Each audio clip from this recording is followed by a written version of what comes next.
नमस्कार, स्वागत है आपका हमारे चैनल पर। मैं हूं आपके साथ शिप्रा सैनी। प्रधानमंत्री नरेंद्र मोदी की तारीफ करने पर G23 नेताओं पर एक्शन लेगी कांग्रेस पार्टी। हाल ही में कांग्रेस पार्टी के असंतुष्ट नेताओं ने कांग्रेस पार्टी की आलोचना की थी, जिसके बाद अब कांग्रेस पार्टी ने इन तमाम नेताओं पर कार्रवाई का मन बना लिया है और अब कांग्रेस पार्टी G23 नेताओं पर एक्शन ले सकती है। आपको बता दें, गुलाम नबी आजाद से लेकर कपिल सिब्बल, मनीष तिवारी, ये तमाम वो नेता हैं जो कांग्रेस पार्टी से असंतुष्ट चल रहे हैं और जम्मू कश्मीर से जो तस्वीरें सामने आ रही हैं, दरअसल कांग्रेस पार्टी के लिए वो तस्वीरें मुश्किलें खड़ी कर रही हैं, क्योंकि लगातार कांग्रेस पार्टी में मतभेद बढ़ते जा रहे हैं। G23 नेताओं का एक ग्रुप है जो कि कांग्रेस पार्टी के वरिष्ठ नेता इस ग्रुप में शामिल हैं और हाल ही में इन्होंने जम्मू कश्मीर में एक बैठक की। गुलाम नबी आजाद कांग्रेस पार्टी के वरिष्ठ नेता के नेतृत्व में यह बैठक हुई, जिसमें कपिल सिब्बल, मनीष तिवारी, आनंद शर्मा, कई कांग्रेस पार्टी के वरिष्ठ नेता मौजूद रहे और तमाम लोगों ने यह खुलकर बोला कि दरअसल कांग्रेस पार्टी की हालत फिलहाल बेहद कमजोर हो चुकी है और उन्हें एक अच्छे नेतृत्व की जरूरत है। यही वजह है कि अब मोर्चा इन्हीं कांग्रेस पार्टी के नेताओं ने कांग्रेस पार्टी के खिलाफ खोल दिया है। दूसरी सबसे बड़ी वजह यह है कि हाल ही में गुलाम नबी आजाद ने जिस तरीके से कई मौकों पर प्रधानमंत्री नरेंद्र मोदी की तारीफ करते वो नजर आए हैं, इसको लेकर भी कांग्रेस पार्टी आलाकमान इन तमाम नेताओं से खासा नाराज है और यही वजह है कि अब यह खबर सामने आ रही है कि कांग्रेस पार्टी इन तमाम नेताओं पर कार्रवाई कर सकती है। आपको बता दें, हाल ही में गुलाम नबी आजाद ने जम्मू कश्मीर में एक जनसभा के दौरान ये कहा कि प्रधानमंत्री नरेंद्र मोदी से ये सीखना चाहिए कि वो किस तरीके से अपनी जड़ों से जुड़े हुए हैं। प्रधानमंत्री नरेंद्र मोदी ने बर्तन मांजे हैं, चाय बनाई है, लेकिन इस बात का बखान वो बेहद ही गौरव के साथ करते हैं। ये गुलाम नबी आजाद ने कहा। उन्होंने कहा कि प्रधानमंत्री नरेंद्र मोदी से हमें ये चीज सीखनी चाहिए। तो अब जिस तरीके से इन तमाम कांग्रेस पार्टी के वरिष्ठ नेताओं के सुर बदले नजर आ रहे हैं और हाल ही में जो तस्वीर जम्मू कश्मीर से सामने आई, ये G23 ग्रुप के नेता भगवा पगड़ी बांधकर मंच पर बोलते नजर आए, जिसमें आनंद शर्मा ने कहा कि कांग्रेस पार्टी अब कमजोर हो गई है, इसमें युवाओं को जोड़ना होगा। वहीं कपिल सिब्बल ने भी कहा कि गुलाम नबी आजाद ने हर जिले की कांग्रेस को वो बखूबी जानते हैं, तो ऐसे में उन्हें कांग्रेस पार्टी में अहम जिम्मेदारी सौंप देनी चाहिए। सिब्बल ने यह भी कहा कि दरअसल भले ही गुलाम नबी आजाद राज्यसभा से रिटायर हो गए हों, लेकिन कांग्रेस पार्टी को अब उनके आगे के बारे में सोचना चाहिए, उस पर विचार करना चाहिए। तो इस तरीके से लगातार अब कांग्रेस पार्टी के खिलाफ ही कांग्रेस पार्टी के वरिष्ठ नेता आवाज बुलंद कर रहे हैं, क्योंकि जिस तरीके से कांग्रेस पार्टी की देश में हालत हो गई है वो इन तमाम नेताओं को परेशान कर रही है और अध्यक्ष पद को लेकर लगातार CWC की बैठक में भी कई बार इन तमाम नेताओं ने आवाज उठाई है, आनंद शर्मा हो या फिर गुलाम नबी आजाद हो। तो ये तमाम बड़ी वजह है जिसको लेकर अब कांग्रेस पार्टी में लगातार मतभेद बढ़ रहे हैं, लेकिन G23 नेताओं के जो सुर हैं वो दरअसल प्रधानमंत्री नरेंद्र मोदी की तारीफ करते नजर आ रहे हैं। यही सुर अब कांग्रेस पार्टी को हजम नहीं हो रहे हैं और यही वजह है कि कांग्रेस पार्टी ने इन तमाम नेताओं पर कार्रवाई का मन बनाया है। आपको बता दें, पिछले साल यानी कि 2020 में इन 23 नेताओं ने सोनिया गांधी को पत्र लिखा था, जिसमें कांग्रेस के लिए रेगुलर अध्यक्ष की मांग की गई थी और इस पत्र में कांग्रेस में फैसला लेने की प्रक्रिया पर भी सवाल उठाए गए थे कि कांग्रेस पार्टी जो फैसला लेती है वो दरअसल सही नहीं होते हैं। इसको लेकर उन्होंने कांग्रेस पार्टी का नेतृत्व एक मजबूत हाथों में होना चाहिए, ये तमाम नेता यही मांग शुरू से कर रहे हैं, लेकिन कांग्रेस आलाकमान ने अभी तक इसको लेकर कोई भी फैसला नहीं किया है। G23 नेताओं के जो सुर हैं अब वो और ज्यादा बढ़ते जा रहे हैं, वो और ज्यादा मोर्चा कांग्रेस पार्टी के खिलाफ उन्होंने खोल दिया है। राज्यसभा में जिस तरीके से प्रधानमंत्री नरेंद्र मोदी ने गुलाम नबी आजाद की तारीफ की, उसको लेकर भी कपिल सिब्बल ने कहा कि दरअसल प्रधानमंत्री भी गुलाम नबी आजाद की तारीफ कर रहे हैं, तो ऐसे में उनके लिए कांग्रेस पार्टी आगे की राह तैयार करे। लेकिन कांग्रेस पार्टी का जो नेतृत्व है फिलहाल वो इन G23 नेता जो हैं ये असंतुष्ट पार्टी से चल रहे हैं, इसको लेकर अभी तक उनकी तरफ से कोई भी फैसला नहीं किया गया है और यही वजह है कि ये तमाम अपनी अलग बैठकें कर रहे हैं जो कि कांग्रेस पार्टी को हजम नहीं हो रही है।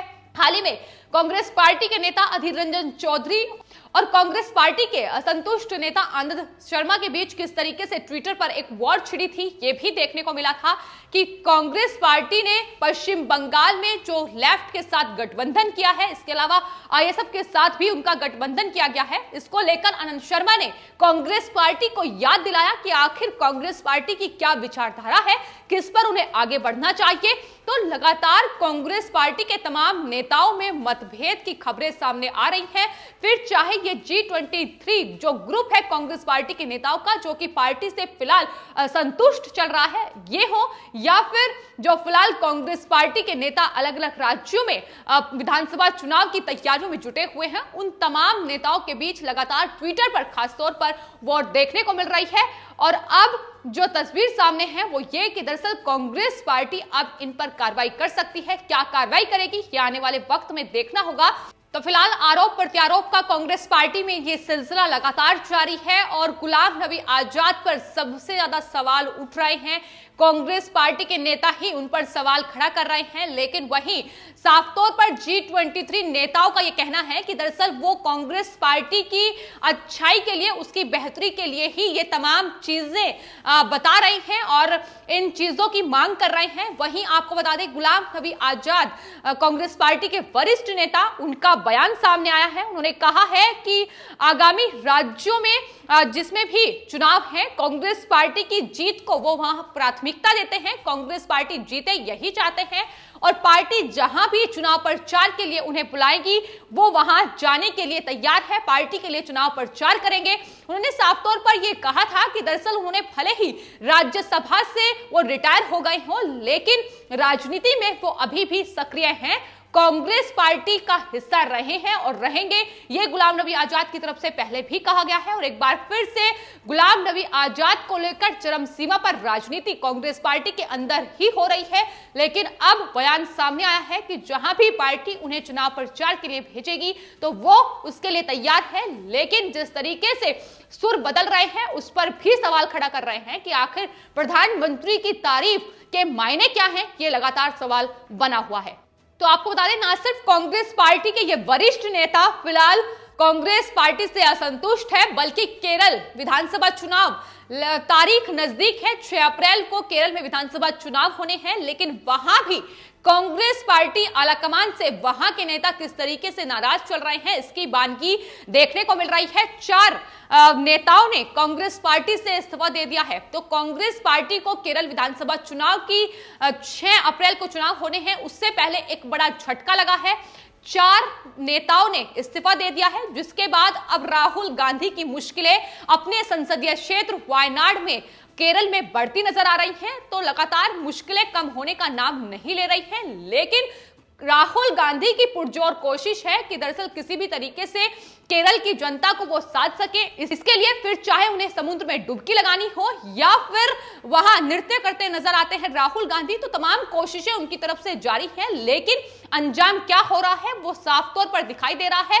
तमाम नेता अब कांग्रेस पार्टी के खिलाफ अपना मोर्चा खोल चुके हैं और कह रहे हैं कि दरअसल कांग्रेस पार्टी लगातार कमजोर हो रही है, युवाओं को मौका देना चाहिए, एक मजबूत हाथों में कांग्रेस पार्टी का नेतृत्व हो। इसको लेकर भी लगातार कांग्रेस पार्टी आलाकमान से विचार करने की बात की जा रही है। तो आपको बता दें, 6 अप्रैल केरल विधानसभा चुनाव, जब 140 विधानसभा सीटों पर केरल में चुनाव होंगे, लेकिन कांग्रेस पार्टी के लिए बड़ा झटका पहले ही लग चुका है। आपको बता दें, राहुल गांधी के लोकसभा क्षेत्र वायनाड में केरल प्रदेश कांग्रेस कमेटी के पूर्व सदस्य के विश्वनाथन ने इस्तीफा दिया है। इसके अलावा केपीसीसी सचिव MS विश्वनाथन और DCC महासचिव PK अनिल कुमार ने भी कांग्रेस पार्टी का साथ छोड़ दिया है। महिला कांग्रेस नेता सुजाया वेणुगोपाल ने भी कांग्रेस पार्टी से इस्तीफा दिया है। वो भी पार्टी से असंतोष नजर आ रही है, जिसकी वजह से उन्होंने कांग्रेस पार्टी आलाकमान को अपना इस्तीफा सौंप दिया है।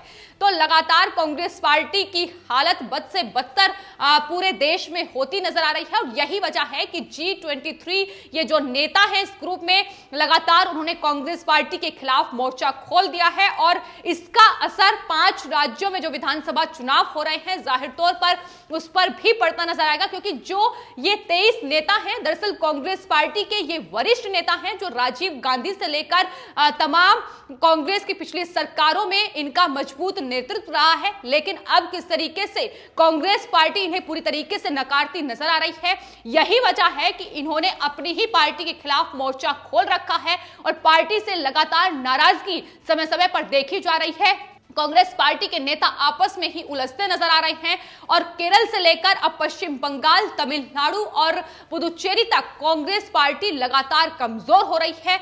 हालांकि 5 राज्यों में विधानसभा चुनाव होने हैं। 5 राज्यों के इन विधानसभा चुनाव में किस तरह से कांग्रेस पार्टी आगे की रणनीति तय करेगी, चुनाव बेहद करीब है।